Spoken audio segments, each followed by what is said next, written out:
As a father has compassion on his children, so the Lord has compassion on those who fear him, for he knows how we are formed. He remembers that we are dust. The life of mortals is like grass. They flourish like a flower of the field. The wind blows it over and it is gone, and its place remembers it no more. But from everlasting to everlasting, the Lord's love is with those who fear him, and his righteousness with their children's children, with those who keep his covenant and remember to obey his precepts. Amen? Amen. Amen. He's a father to the fatherless, and his love is to our children and our children's children. And so we come to worship our great Heavenly Father today. Lord, we thank you that you are a good Father. You're a Father who loves. You're a Father who provides. You're a Father who protects. Lord, you're a Father who gives. And so, Lord, even on this day in which we set aside to honor our earthly fathers, Lord, as you commanded us in the Scripture. And I thank you, Lord, today for my dad. He was such a wonderful father, a great man. But Lord, you are the greatest Father. We honor you today and ask that you would pour out your love, and that we would all, everyone here this morning, Lord, would feel like loved children before God. Let us feel that this morning, Lord, loved children of God in your presence, Lord. I pray, Lord, as we reach out and respond to you, that we would love you back, our Heavenly Father. In Jesus' name. Amen. Amen. We have this hot lady on the piano here going to lead us in worship this morning. Let's worship our Father today. Amen.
we cannot go through Father's Day without singing. And I always used to sing sometimes. And let it be known and let it be resolved in a business meeting that forever on the Father's Day we shall sing with the Father.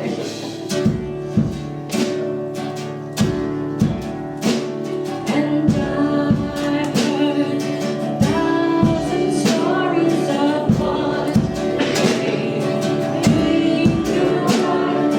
I've heard the tender whisper of love that terrifies me.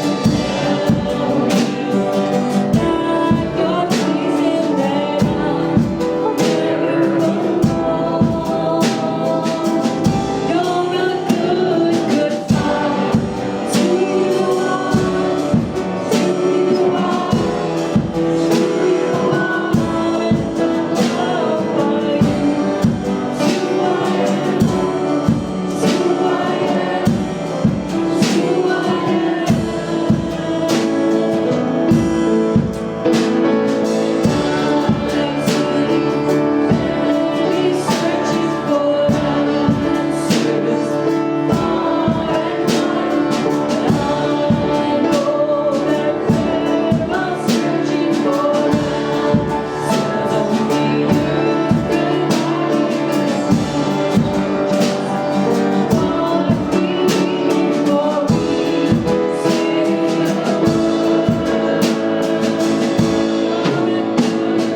while I know sometimes people may not have had the best earthly experience, Lord, with their earthly father, but God, you called us deeper.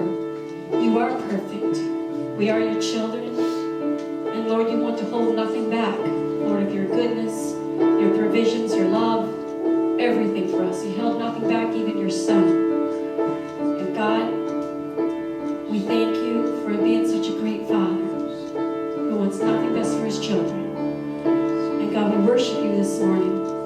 God, I pray for those that may not have had a wonderful relationship with their earthly father, but that they would find and go deeper, God, into your love, God. In Jesus' name. To the river I am going, bringing sins I cannot bear. Come and cleanse me, come forgive me. Lord, I need to be true.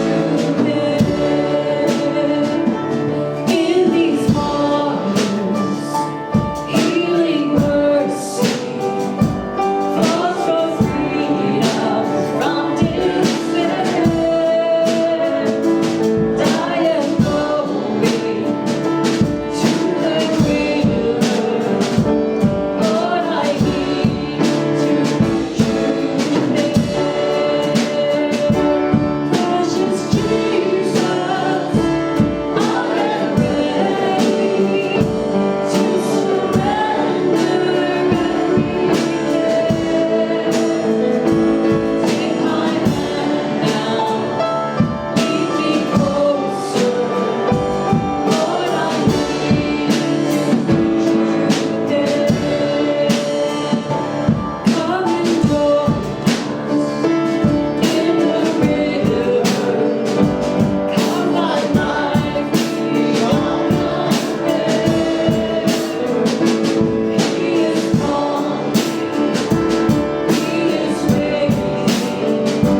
Jesus longs to meet you there. Precious Jesus, I am ready to surrender everything. Take my hand now, lead me closer. Lord, I need to be there. Precious Jesus, I am ready to surrender everything. Take my hand now, oh, lead me closer. Lord, I need to be there. Precious Jesus. Hallelujah. I'm ready to surrender every care, every heartache, every problem, every trial, every temptation. I surrender it all to you, Lord. Hallelujah. Lord, I need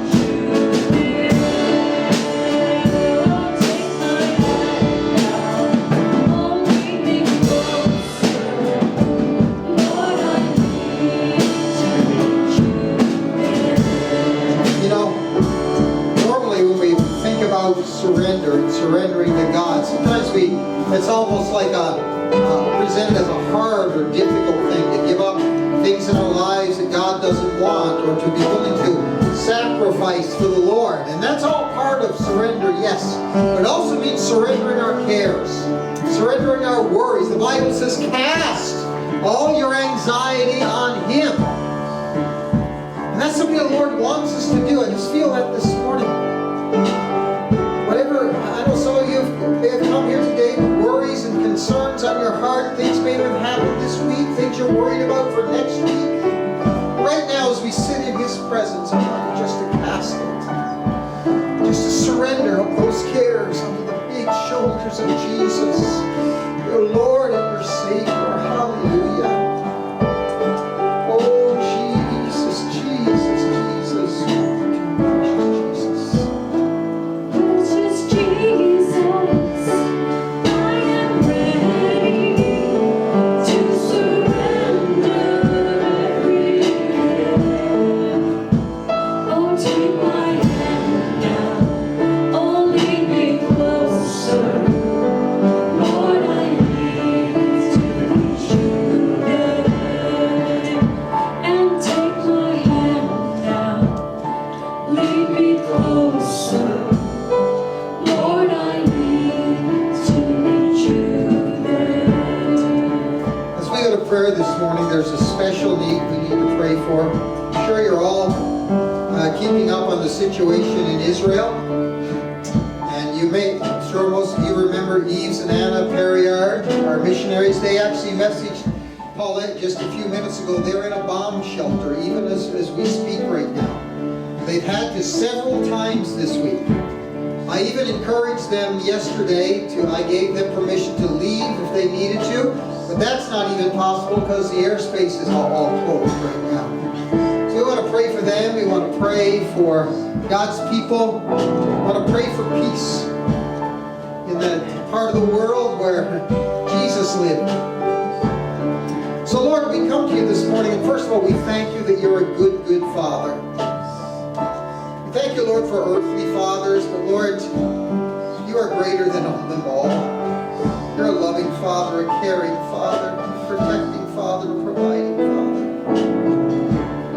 Lord, we lift you up. We also pray, Lord, that you would teach us continually to give up our cares and worries, cast them on you as our Heavenly Father, who will promise us. Lord, you said in your word, your Heavenly Father knows you need these things.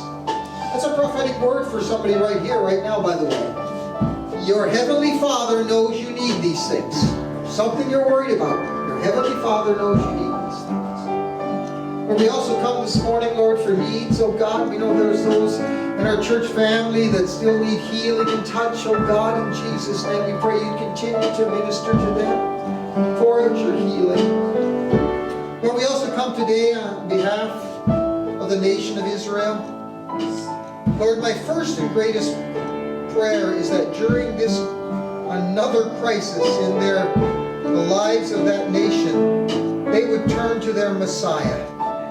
They would recognize their Messiah and call on Him. We pray, oh God, for peace in that region. Pray you protect lives. And especially, Lord, this morning we pray for Yves and Anna. We thank you for them and their dedication to you and their ministry there in Israel. And Lord, even right now as they're sitting in that bomb shelter, Lord, may they feel your presence and your protection all around them. But right this very moment, may the Holy Spirit just make Himself real. Give them a chance, Lord. Give them a chance to share Jesus with somebody in that bomb shelter. Right now, Lord, give them an opportunity. Maybe someone's going to come. Aren't you scared? No. Why? Well, we pray for them right now. We pray for the people of God in that region, Lord, that those who do know you as their Messiah and Savior, that they would be a great witness of Jesus this time, oh God. Hallelujah. Hallelujah. Thank you, Father. Why don't you repeat this with me? Our Father who art in heaven, hallowed be your name. Your kingdom come. Your will be done on earth as it is in heaven. Forgive us our trespasses as we forgive those who trespass against us.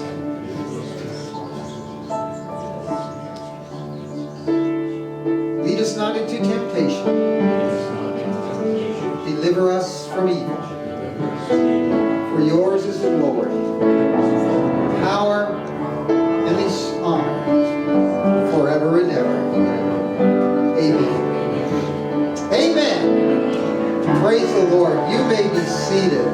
Oh, wow. I feel so much of the Spirit here right now. Praise God. Yeah, we do need to pray for the Perryards. They're right in the midst of all that. And let me tell you a bit of an interesting story about them. The church they work in Jerusalem is a Messianic congregation, and but very much Hebrew. They meet on the Sabbath. Their services are in Hebrew. And their pastor, now this is weird, eh? Their lead pastor is also in the Israeli army.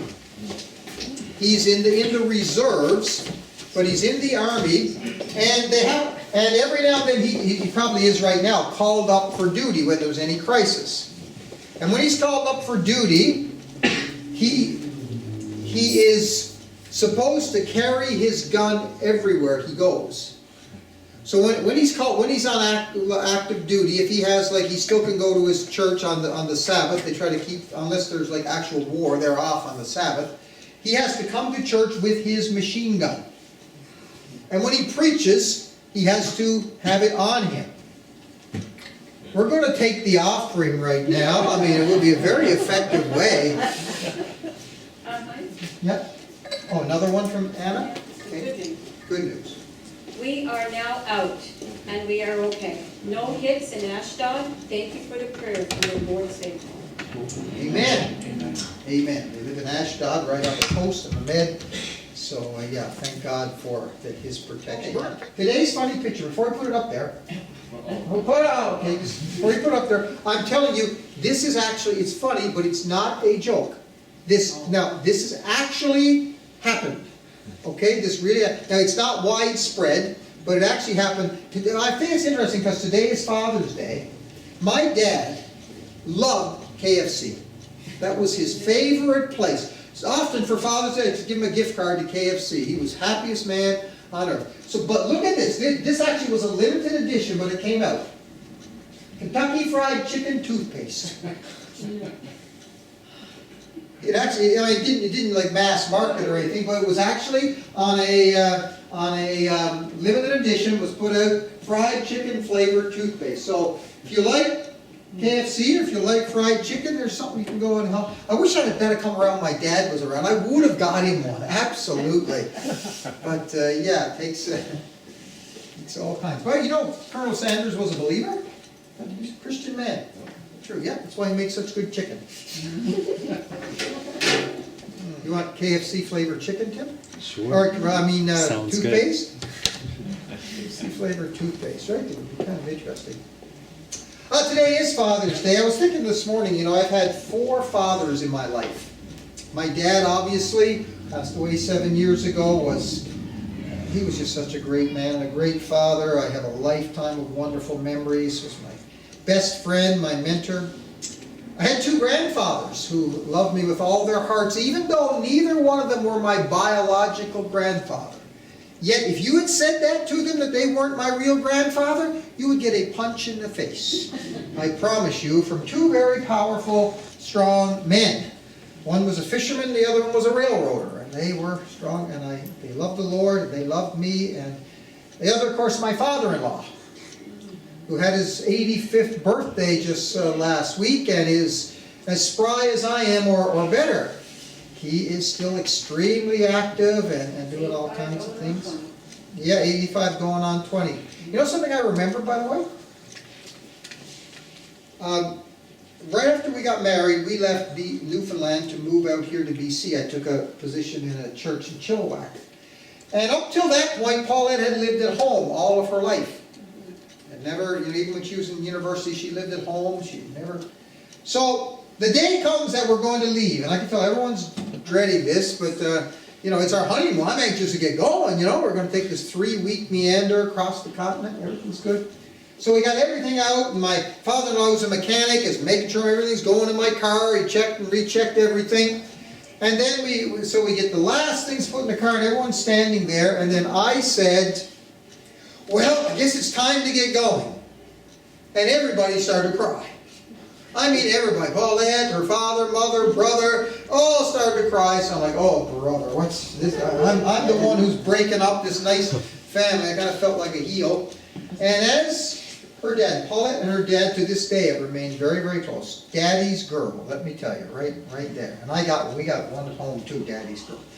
And her father came up to her and hugged her and kissed her, and I'll never forget what he said. I teach this in marriage seminars. He looked her right in the eye and said, "From now on, Kris comes first." And that was probably a little hard for him to say, but... Oh yeah, that was funny. We get in the car then, and we're driving. She cries for about an hour. So finally we get about an hour and a half outside. She stopped crying. Now she's kind of talking about the trip and looking forward to the trip. I said, okay, play some music. And I put on a cassette tape, remember those? And the first song that came on was a song called Daddy's Girl. And she started to cry all over again. But love my father-in-law, he's a good man.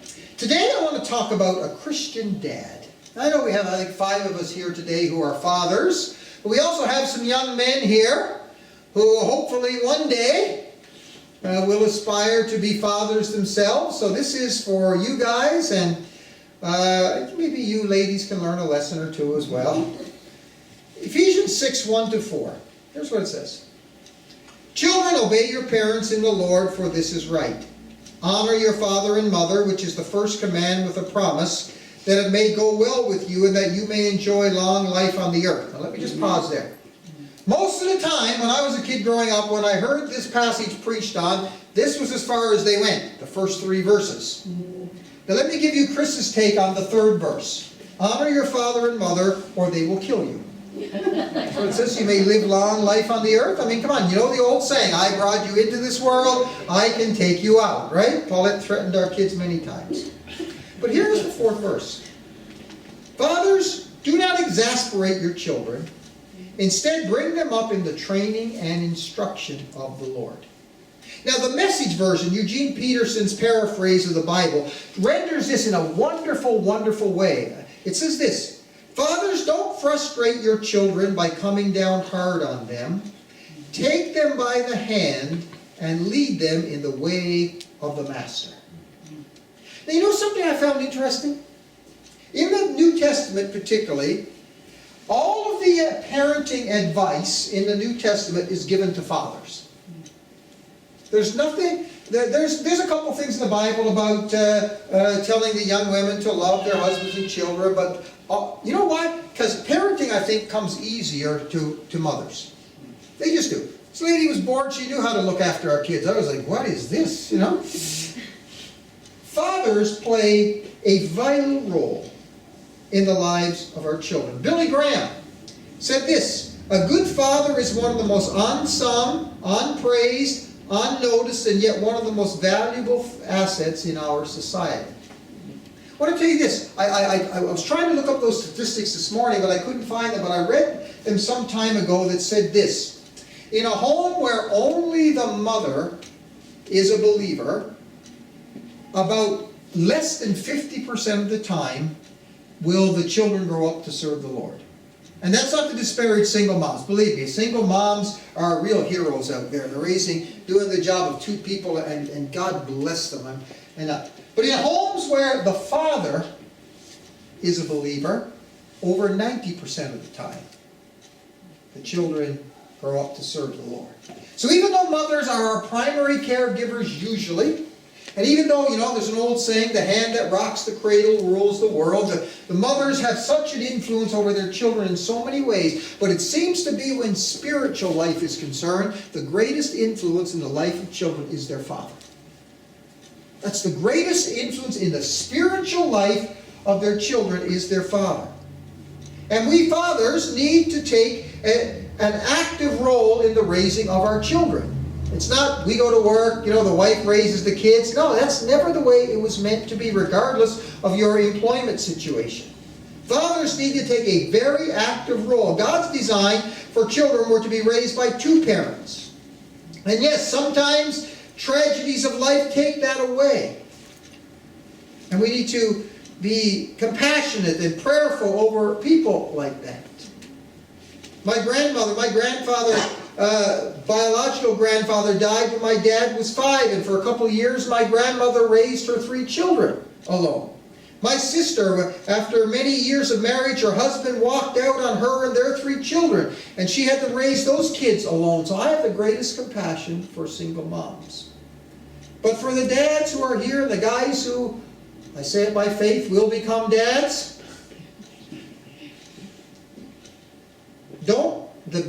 here's a quote I came up with. Okay, you heard Billy Graham, they hear someone on his level, more or less. The job of raising your children is too important to leave to your wife alone. Yeah, it's too important. Fathers, don't frustrate your children by coming down hard on them.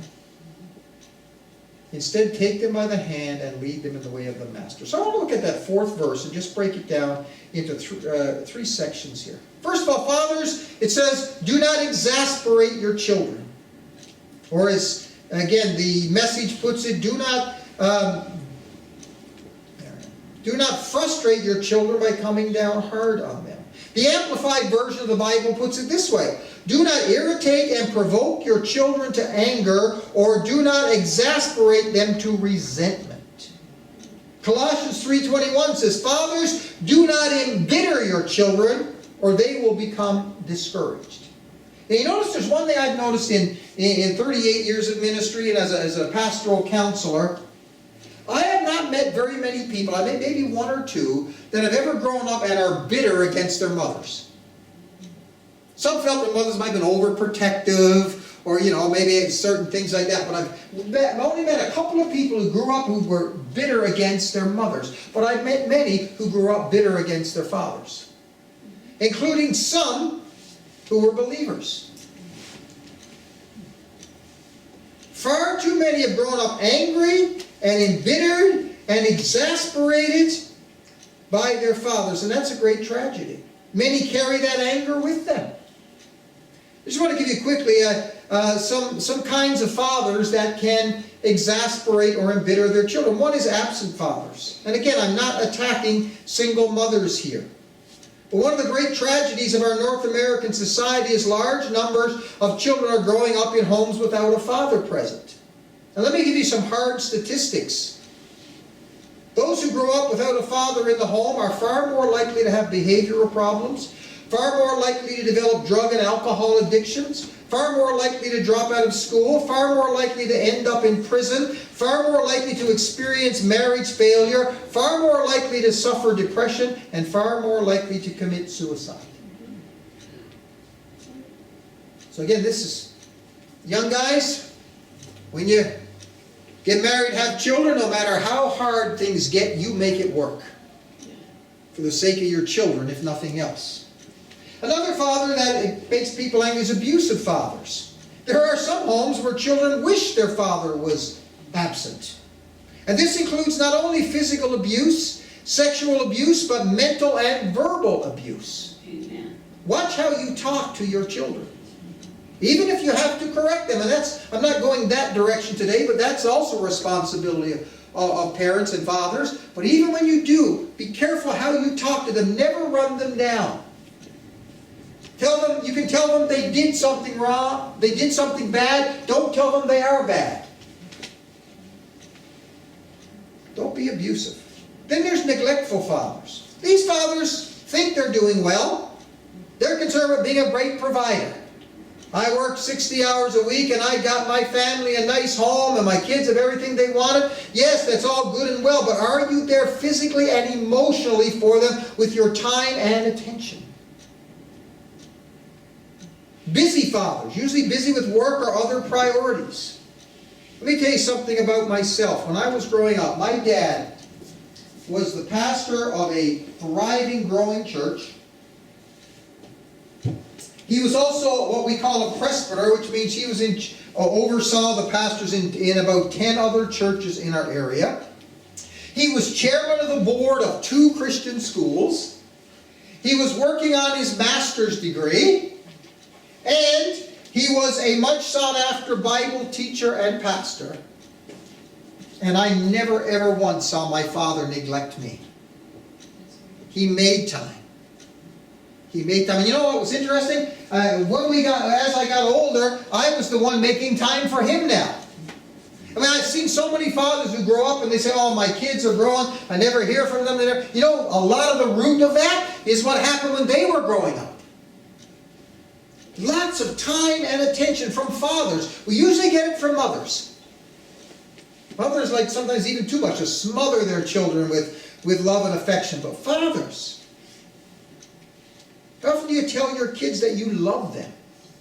Sometimes that's harder for fathers than for mothers. And the final one, and this one's a little bit, I know it's going to be a little bit controversial, but follow what I'm saying. Overly strict fathers. While we have been expected and commanded by God to discipline our children, far too many fathers see their primary role as disciplinarians. Let's wait till your father comes home. Mothers, don't ever use that, by the way, because that only alienates your children from their father. They see him as someone to be feared. Now, he needs to be respected, no doubt. I remember Paulette a few times, if she was talking to our kids and they wouldn't listen, she's like, would you speak to the kids?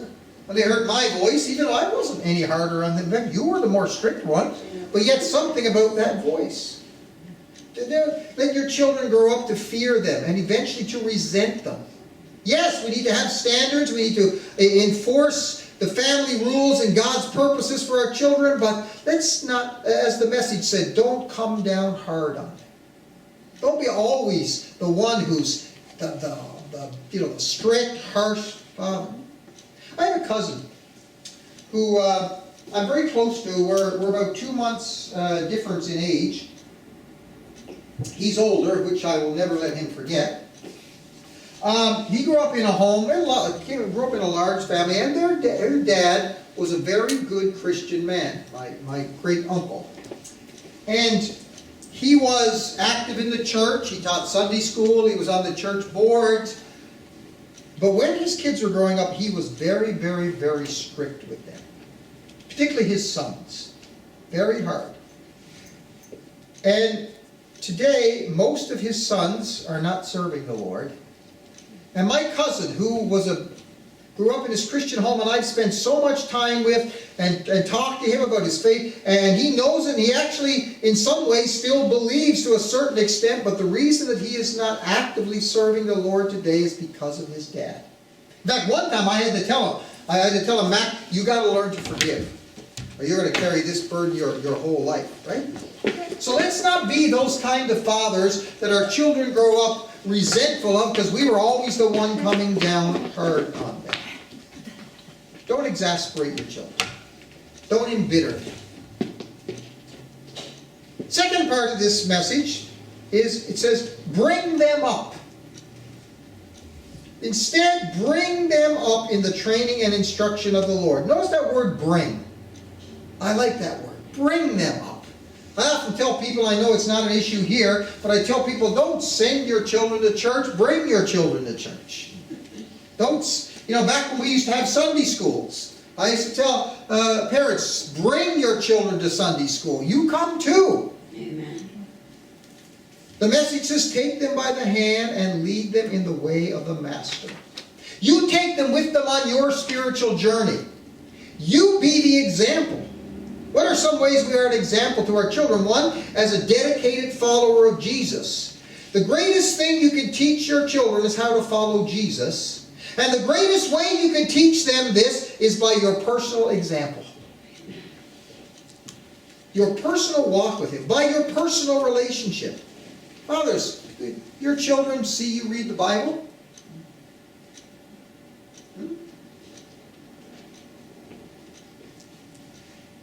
By your devotional life. And by the way, let me say something here. That's what I was going earlier. Don't let the mother always be the one who does the night prayers with small children. Fathers, take your turn at that. Because you know what happened in this service, we're talking about God as a father. And that's what we teach people. So they need to look at their father as being a spiritual person. By your righteous living. The things you do, the things you say. I think I've shared this story here before, but it bears repeating. Another one of my great uncles, My great uncle Frank, my grandfather's brother, was a fisherman. Fished for his living, and this story happened back in, I think, 1987, 86, somewhere in there. He was getting ready to go out, and he needed a new motor for his boat. His old motor was hit up, so he went out and spent $3,500. Now, 1986, okay? Those of you old enough to remember 1986, that's a lot of money.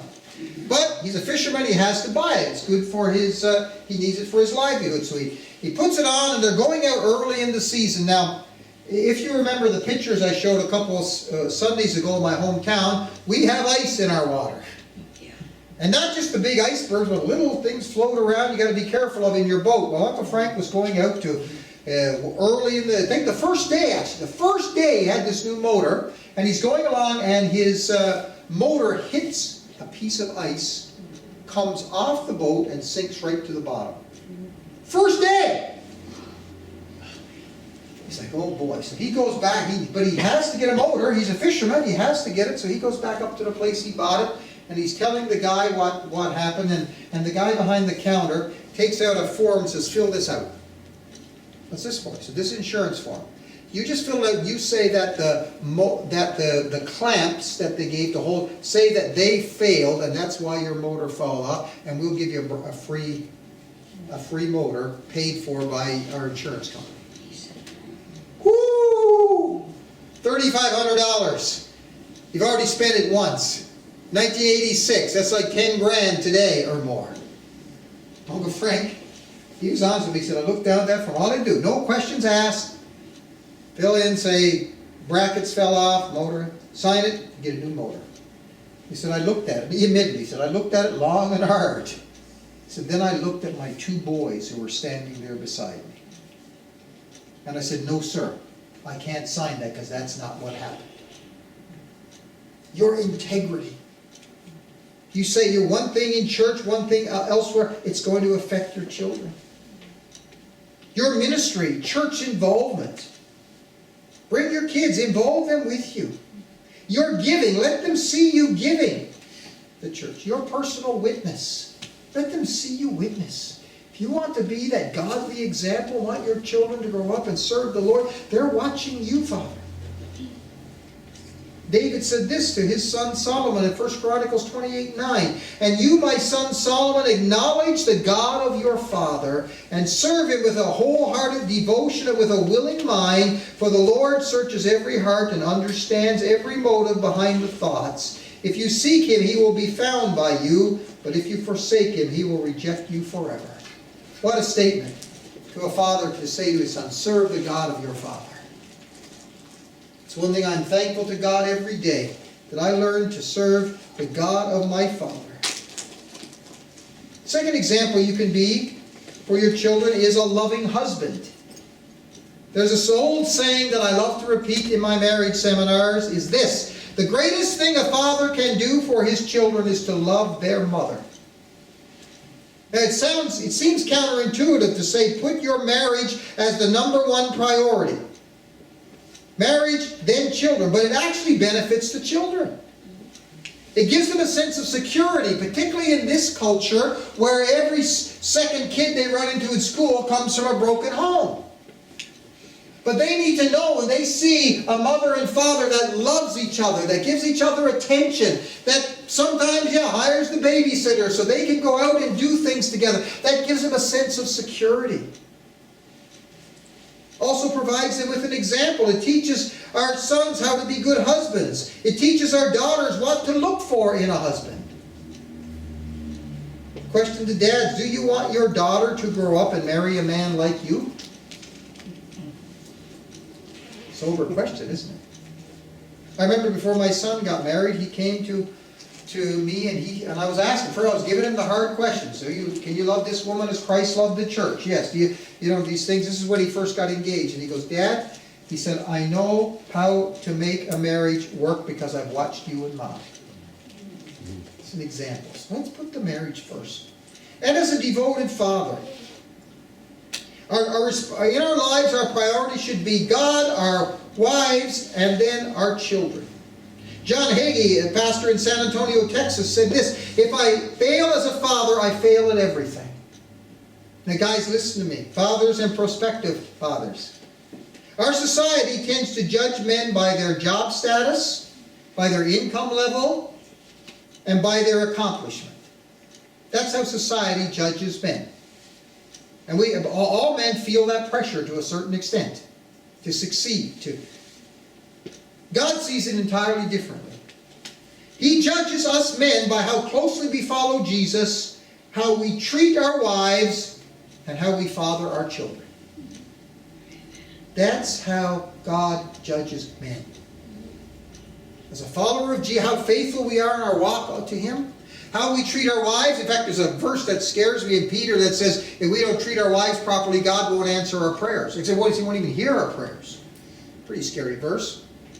Does God answer my prayers? Okay, thank you. And how we father our children. Good fathers are the greatest thing we need in society. And that's your matter of your ultimate success. And the third part in this story, of this verse, it says, bring them up in the training and instruction of the Lord. What it means, bring them up,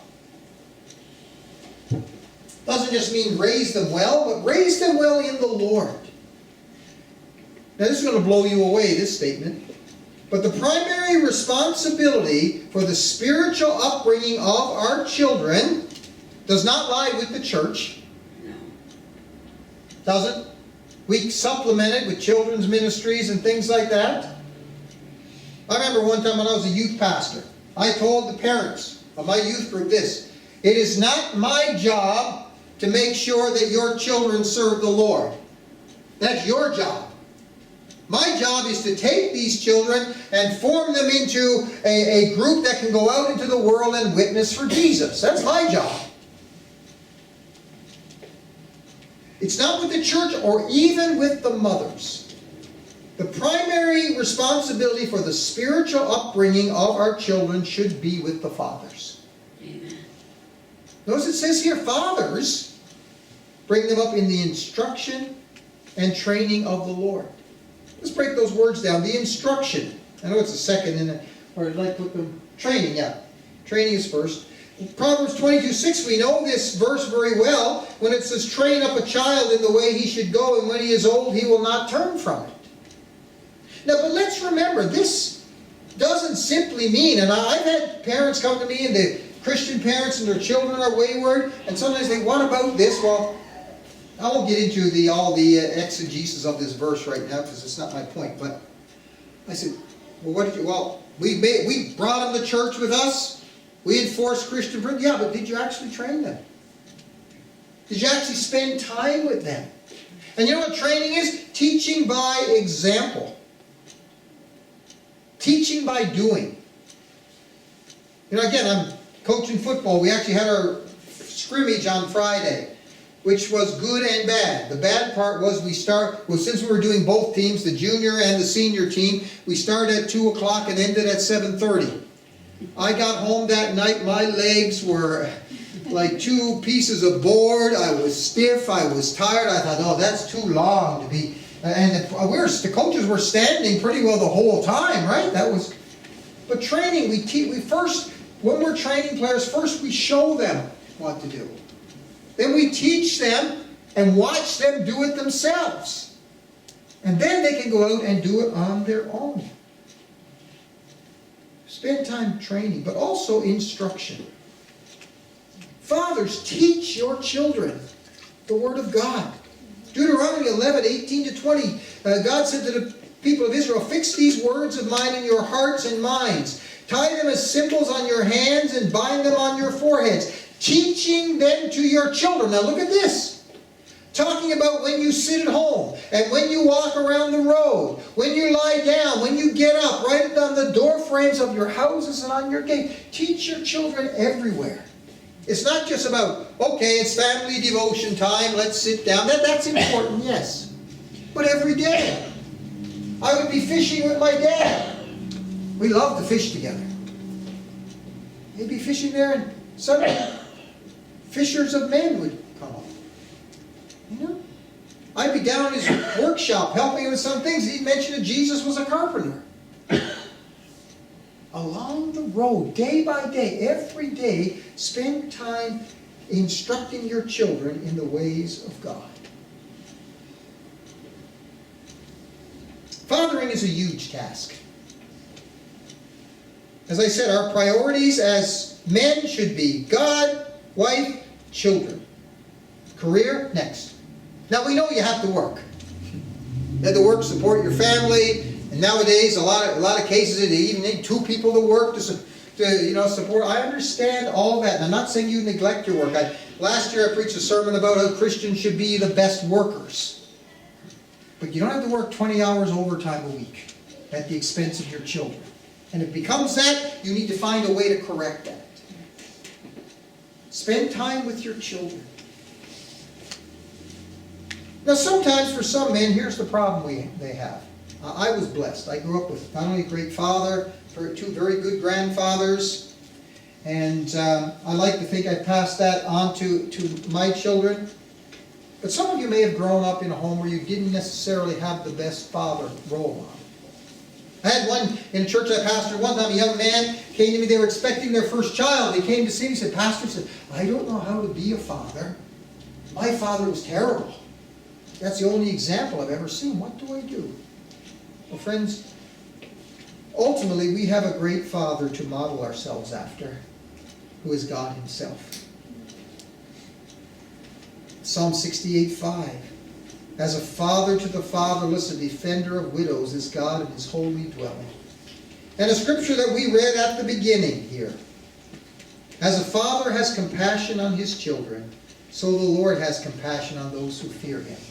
So we could go in a lot. I remember one time actually I did a shared sermon with my dad. You guys remember that? At CCC, one Father's Day, I did a shared sermon with my dad, and I can't remember who did what. One of us preached on what being a father has taught me about God, and the other one, what God has taught me about being a father. You can learn a lot in Scripture, but one here says compassionate, loving, caring, providing, protecting, yes, disciplining when necessary. If you didn't have a good father role model in your life, look to your Heavenly Father. There's a lot in the Scriptures. Look at how many verses in the Bible, particularly in the New Testament, address God as Father. Your Heavenly Father knows you need these things. A Christian dad. I put this up here. Let's go to the last slide. And next slide. Natalie? Next slide. That's the last one. Christian dad. Dedicated and devoted. Cool, huh? Dad, dedicated and devoted. To the Lord, first of all, we serve the Lord. We will not compromise it for anything. We'll be outstanding. We will be people of faith, people of worship, people of prayer, people of integrity, people of witness. Secondly, to our wives, to model before our children what a good husband is, to build strong homes. And thirdly, to our children, above everything else, let's be a Christian dad. Amen? Amen. Let's all stand here. Here's what I'm going to do at the end here. I'm going to ask for all the guys, all the men to come up here to the front. I'm going to pray over you. Whether you're a father, wants to be a father, never had a chance to be a father, doesn't matter. Come on. Come on, guys. All guys. Damon, Raphael, Tim, Sam, come on. Kris, come on up here, guys. We're going to pray over all the men. Tim, come on up. Are you on the camera there? Doesn't matter. Just come on up. All right, praise the Lord. So, not only can all these things I talked about today be an example to fathers, it can be said for all of us men, no matter what stage of our lives we are in. To develop these priorities and to live it out. So let's pray over these men right now. First of all, Lord, I thank you that you are a good, good Father. And you're the example. Lord, teach us every day, both in a sense that we are your children, teach us how good of a Father you are to us, and show us your example, your model. I pray, Lord, for those here today who are fathers right now, Lord, And Lord, we fathers aren't perfect. We've made mistakes with our children. Lord, you know I've made enough. But Lord, I pray that we would constantly be striving to be better. No matter whether our children are small or adults or wherever they are, Lord, we would strive to be better. That we would indeed be spiritual leaders in our families. Pray, Lord, for these young men who still young in life, looking to grow up one day, Lord, I pray you would bless them with a wonderful, happy marriage and children that they can father and love and be an example to. But Lord, for all of us men, as we go out there in society today, Lord, where it seems in our society men are kind of put down, Lord, may we be strong men, men of faith, men of integrity, to live our lives out in this world as an example of what a man of God can be. If you follow Jesus, by the way, sometimes we use that term man of God as a preacher or something. If you follow Jesus and you live your Christian life the way you should, you are a man of God. See yourself that way. You're God's representative in this world. I pray that over these men today in Jesus' name. Amen.